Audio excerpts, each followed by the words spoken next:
National Air Races, aviation's greatest annual spectacle. A grueling test of pilots, planes, and engines. A final proving ground for the products of laboratory, research, and development.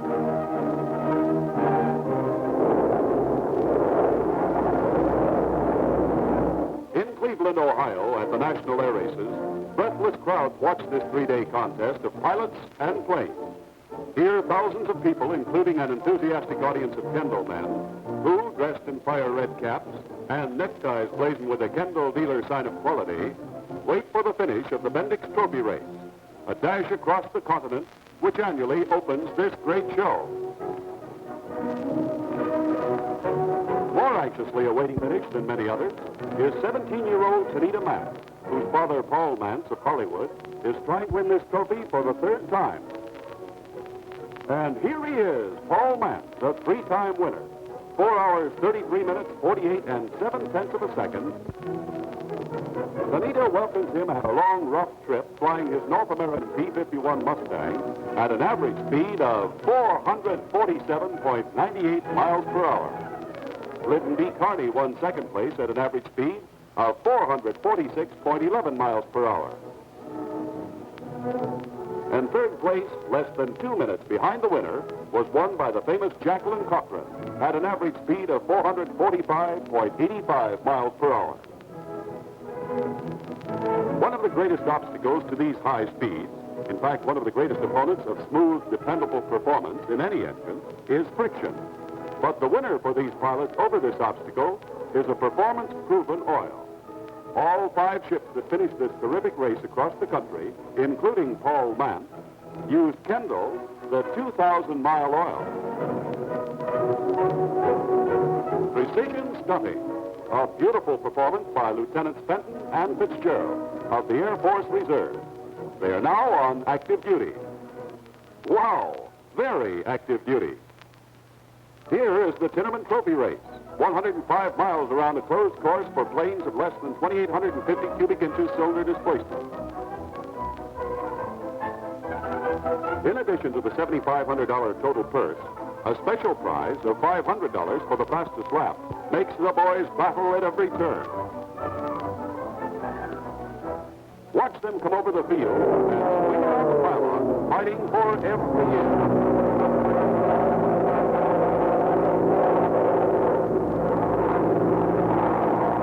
Airline pilot M.W. Fairbrother, although forced to pull out on his 6th lap, won the $500 special prize on his 2nd lap at an average speed of 378.84 miles per hour in his North American P-51. The field soon spreads out, but what a thrill as they roar past, singly and in pairs, at better than 350 miles per hour.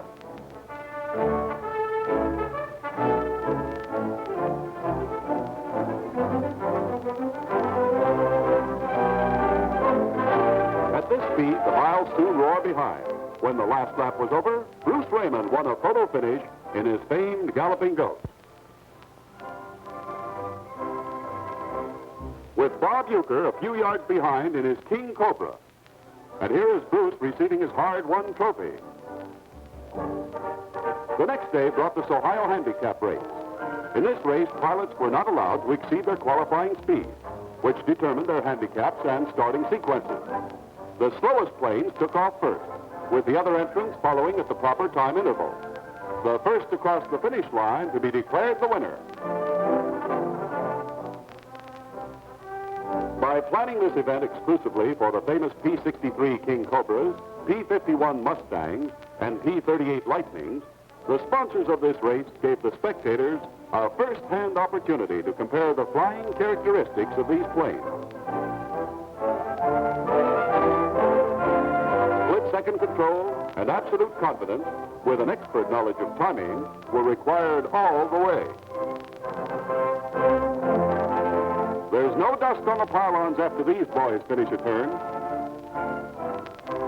Look at them go!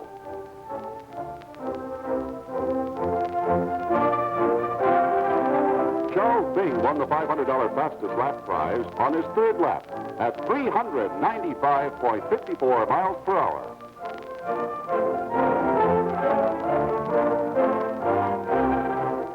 Bucher of Cleveland, Ohio, who finished second in the Tinnerman race the day before, had the satisfaction of nosing out the other 8 entrants for the lion's share of the $7,500 purse. Another winner who placed his faith in Kendall. These are the planes of the Army Air Force, a wonderful display of the Air Force flying might. The majestic bombers, B-29s, in an awe-inspiring procession. One of these is the historical atom bomb carrying ship, Dave's Dream, sturdy, powerful, and efficient. And then the jets, the shooting stars, in precision maneuvers, sleek, deadly beauty, and incredible speed. And here the monster of them all, the fabulous B-36, 140 tons of plane, a cruising range of 10,000 miles. Isn't she a tremendous ship? Just to give you a better idea of her size, here she is again with a jet fighter for escort. That's your Air Force, America's Air Force, on display at the National Air Races. Maybe after that B-36, we'd better have a plane cut down to our size. Here's Betty Skelton, Women's National Aerobatic Champion, the youngest and smallest stunt flyer and racer in the country. That sign on the nose of her ship tells her choice in oil.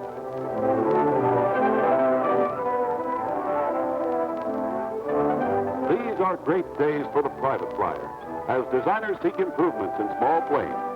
The Goodyear Trophy Race emphasized this interest in light planes with a record-breaking entry. Some of the greatest plane designers and test pilots were represented in these races as they tried the latest in original engineering developments, designs, and construction. The racing on a 2-mile closed course in front of the grandstand was a beautiful sight. There were so many entries that this event had to be run in heats, with eliminations to semifinals and the final. Some of these tiny racers were the product of well-equipped shops and laboratories, but many were built in small hangars and shops all over the nation. The only thing they have in common is a Continental 188 cubic inch engine, originally 85 horsepower, but all of them so souped up that they really turn up to incredible speed. A victory roll by one of the heat winners. Labor Day brought the final, a 24-mile grind with $25,000 awaiting the 8 winners. The flag, the takeoff, and away they go. Ingenuity, engineering ability, and flying skill have once more come to their grueling test, their final proving ground. The chief significance of this event for the midget ships are the innovations built into them that will stimulate the light plane industry. Many of the designs are radical, but some of these new features are bound to become standard equipment in a few years. And here's the winner. Fish Salmon flew a cosmic wind named the Minnow to victory at the record-breaking speed of 169.608 miles per hour. He and all the rest of the final 8 money winners in the Goodyear race depended on Kendall to see them through the elimination heats and the final race. A thumping tribute to the popularity of Kendall quality. Stock model planes become more advanced and more versatile every year. Look at this standard Beechcraft Bonanza as the famous Bevo Howard puts her through an aerobatic routine.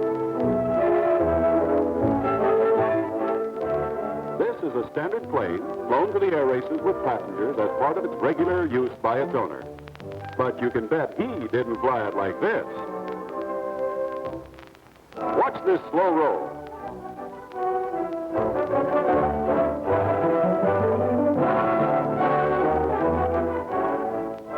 Here they are getting their planes ready for the Kendall Trophy Race, a 75-mile closed-course event for women pilots only. It brought together the cream of the feminine pilots. Let's meet them. Caddy Landry of Coral Gables, a flyer since 1940, who served as a WASP in the war. And today is her birthday, and we certainly wish her luck. Nancy Corrigan, a former Powers model, who now teaches flying at Stevens College. Nancy was born in Ireland, and what a sweet colleen she is. Dot Lemon of Houston, Texas. Dot learned to fly in 1926, and since then she has logged over 11,000 hours. She is the mother of 4 sons, all of whom served in the armed forces in the last war. Helen McBride, Little Mac from Apopka, Florida, also has 4 children. She has raced small ships, but this is her first year in a larger plane. Grace Harris of Kansas City, Secretary and Treasurer of the Ong Aviation Corporation, a businesswoman who flies for fun. Grace has been flying since 1940, and this is her 2nd year of racing. Ruth Johnson from Upland, California, has been flying several years. Raced first in 1946, and last year won the Halley Trophy in her AT-6. Betty Clark of Denver won the nickname of Buzz Betty while serving as a Watt, when she made 2 generals and 3 colonels hit the dirt. Betty has been flying since 1942. Now they are ready, and the planes taxi in front of the grandstand, past the crowds to the starting line at the far corner of the field. Let's join the ladies and race with them. Maybe we can get the thrill of racing, the feel of the plane, the thrill of pylon dusting. The girls get final instructions, a few last words about the rules, and into the plane, ready to go. Here's the starter. Ready? The flags go down, and they're off.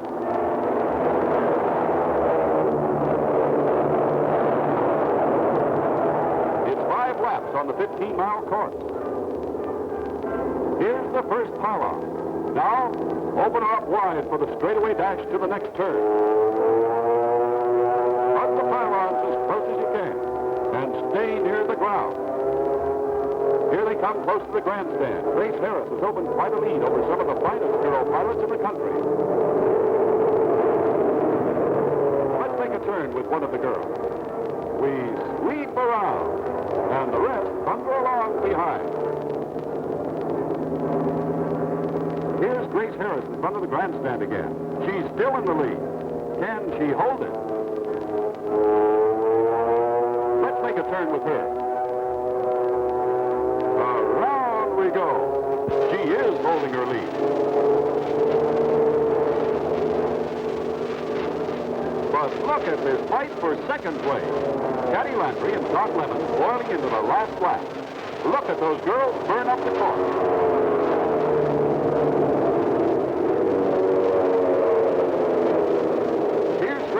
Flashing across the finish line. The winner's flag. And up and off the course.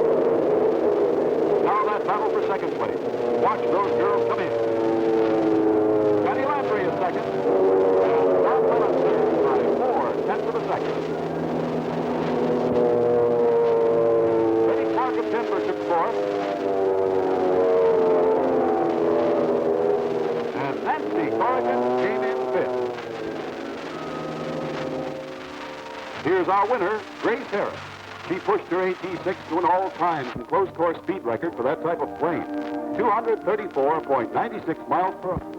She's greeted by Russ Keck, Vice President of the Kendall Refining Company, who will present the Kendall Trophy. Hold it, Grace. Don't lose your handbag. You'll need it for the prize money, but it's not large enough for your trophy, that beautiful set of silver.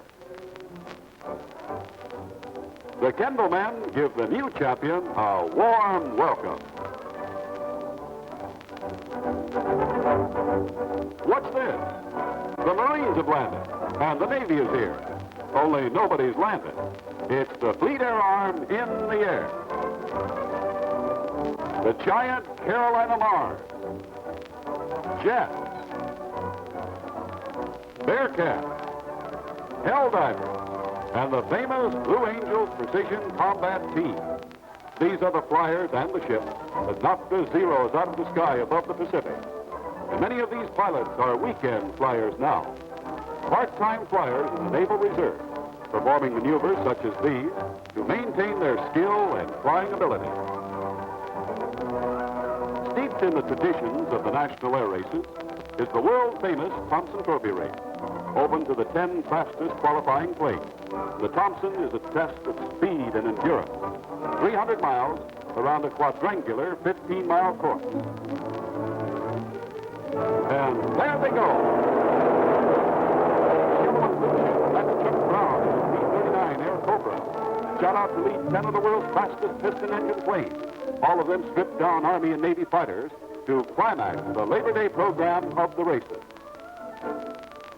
A total prize purse of $40,000 awaiting the winners, plus an additional prize of $100 to the pilot making the fastest time in each of the 20 laps, made the boys really push the throttles open.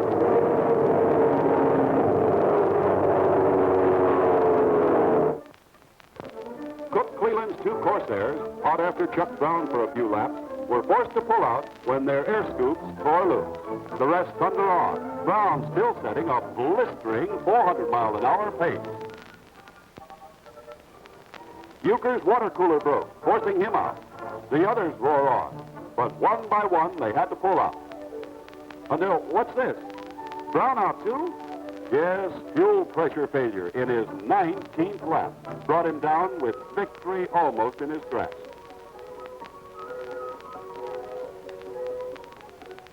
In second place after the 10th lap is Anson Johnson of Miami Springs. And when Brown pulled out, Johnson raced on to victory. Bruce Raymond was second, and Wilson Newhall of Chicago third. The only three to finish.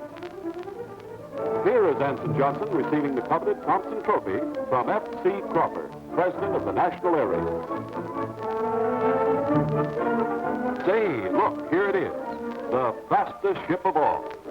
Major Richard Johnson in the F-86 jet. He's here for an attempt at the world speed record. Watch him go by. 670 miles per hour, almost the speed of sound.